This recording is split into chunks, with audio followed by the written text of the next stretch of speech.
funcionários, mesmo que eu seja na área do SESMIT, mesmo que eu seja uma das pessoas, né, que monitoram esse programa do PCMSO.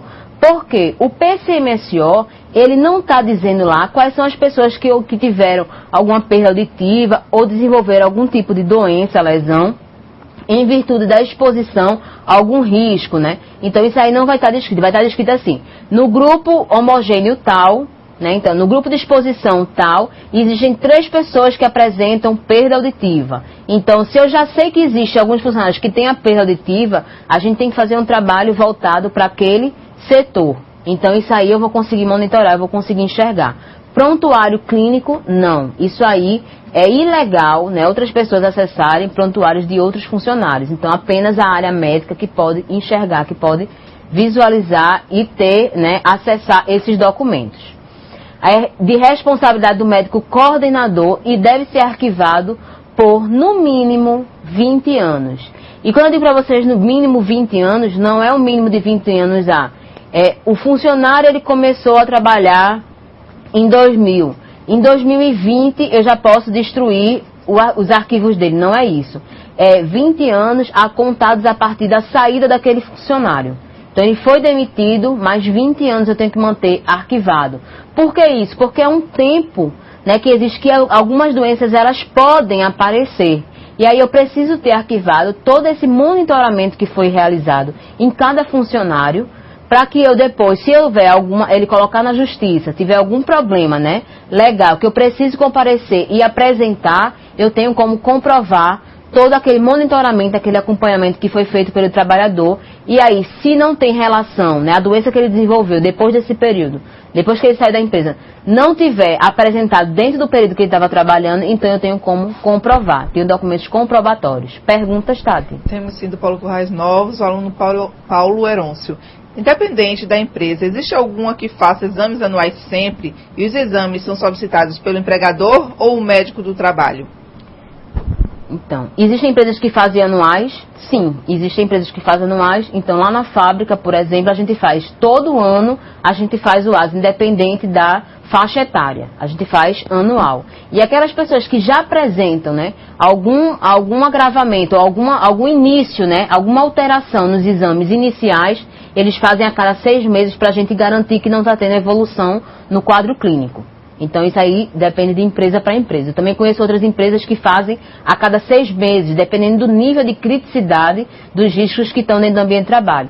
Conheço uma empresa que é de construção civil, que a cada 6 meses eles fazem um exame desses periódicos. Então, a cada 6 meses eles estão lá fazendo esses exames para ter um acompanhamento por causa do nível de ruído, por causa dos riscos existentes. Isso varia de empresa para empresa. Ok? Outra pergunta, Tati? Ou acho que ficou faltando alguma coisa dessa pergunta? Não, acho que fez aí. Dá uma olhada aí, por favor. Os exames são solicitados pelo empregador ou o médico do trabalho? Quem solicita é o médico do trabalho dentro desse programa do PCMSO. É ele que faz a solicitação. E aí cabe ao empregador custear, pagar esses documentos. Certo? Então, o ASO que a gente está falando aqui, o atestado de saúde ocupacional, deve ser emitido em 2 vias. Por que 2 vias? Uma vai ficar com a empresa, né? O empregador vai ter lá arquivado dentro do prontuário de cada funcionário. A empresa vai ter arquivado lá dentro da empresa.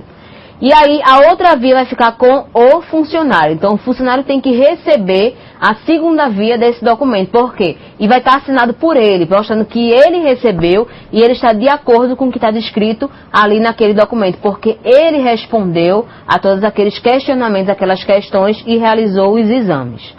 Certo? A primeira via vai ficar arquivada no local de trabalho e a segunda via vai ficar com o trabalhador como recibo, né? Com os exames complementares que ele realizou. Então, eu fiz a audiometria, uma via fica com a empresa e a outra via vai ficar comigo arquivada para que eu também possa acompanhar e possa ter documentos caso, né?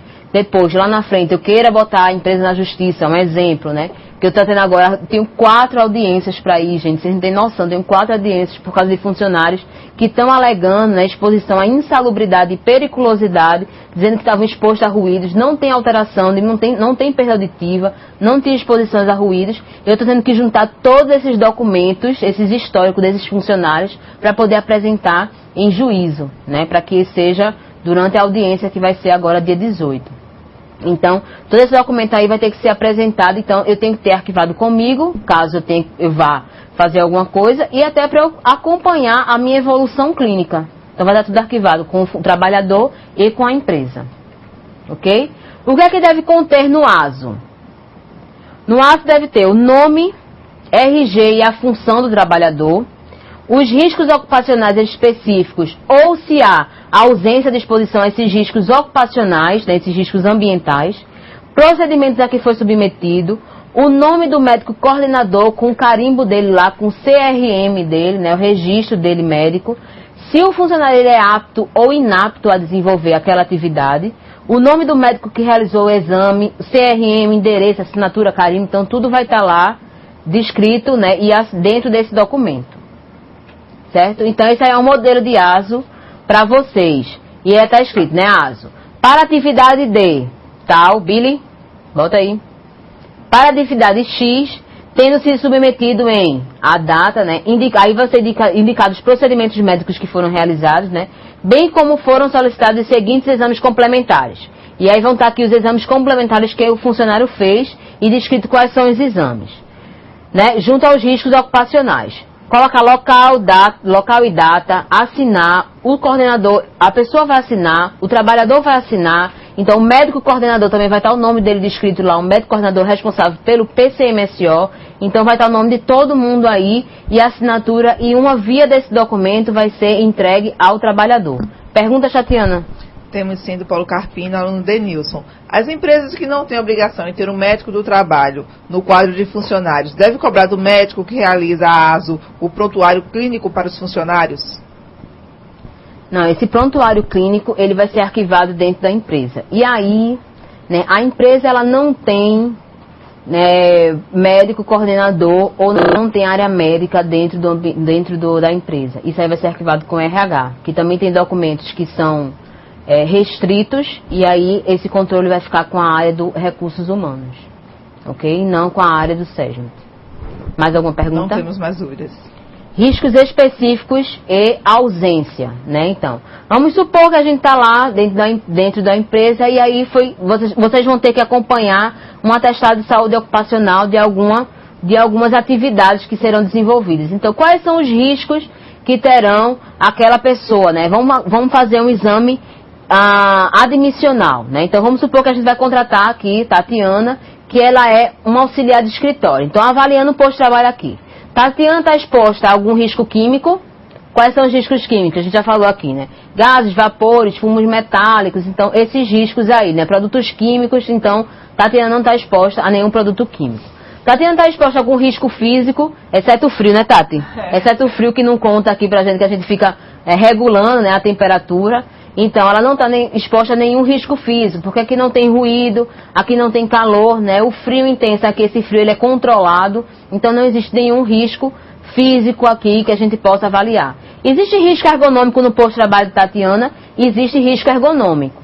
E aí, esse risco ergonômico, ele pode causar insalubridade ou pode causar alguma insalubridade para Tatiana? Insalubridade não, mas pode causar futuramente alguns problemas que ela possa desenvolver, como a DORT, né? Doença osteomuscular relacionada ao trabalho. Então isso vai estar descrito dentro do documento dela, do ASO, exposta a risco ergonômico, e aí vai descrever lá, né, quais são os riscos que estão apontados. E aí vai ser colocado no ASO de Tatiana, né, os riscos que podem acontecer, e aí vai ser feito um monitoramento a cada um ano. Então vamos supor, daqui a um ano Tatiana vai fazer um outro exame, ou então a cada 2 anos. Tatiana, quantos anos tem? Mais de 45? Não. Então tem quantos anos, Tati? Pode dizer aí, Bruno. 5? 35, tá quase lá, né, Tati? Então, Tatiana está com 35 anos. Então o que acontece? Ela não precisa, conforme a NR7, fazer os exames anuais, e sim bienais. Então daqui a 2 anos Tatiana chega lá, ai, tá doendo minha coluna, tô com isso, né? Se não for a idade, né, Tati? Daqui a 2 anos, se não for a idade, pode ter sido por causa do posto de trabalho dela. O que é que vai acontecer? Ele vai lá e vai registrar, vai recomendar algumas coisas e vai acompanhar a evolução clínica de Tatiana, certo? Nesse exame periódico que vai ser feito, né, depois. Perguntas, Tati? Temos sim, do aluno Denilson, do Paulo Carpina. Esse prontuário clínico pode ser substituído por uma cópia do ASO? Então, esse prontuário clínico pode ser substituído pela cópia do ASO? Pode, mas aí a evolução, né, em os exames que foram realizados pelos funcionários, porque eles vão fazer exames complementares, exemplo, fundidor de grades de bateria, né, está exposto a chumbo. Quem está exposto a chumbo, existem alguns exames de sangue que tem que ser feitos. E aí esses exames, esses documentos que vão chegar, ao funcionário ele vai receber uma cópia e a outra cópia vai ficar arquivada com a empresa. Então a empresa, quando arquivar esse documento, tem que estar dentro do prontuário do trabalhador.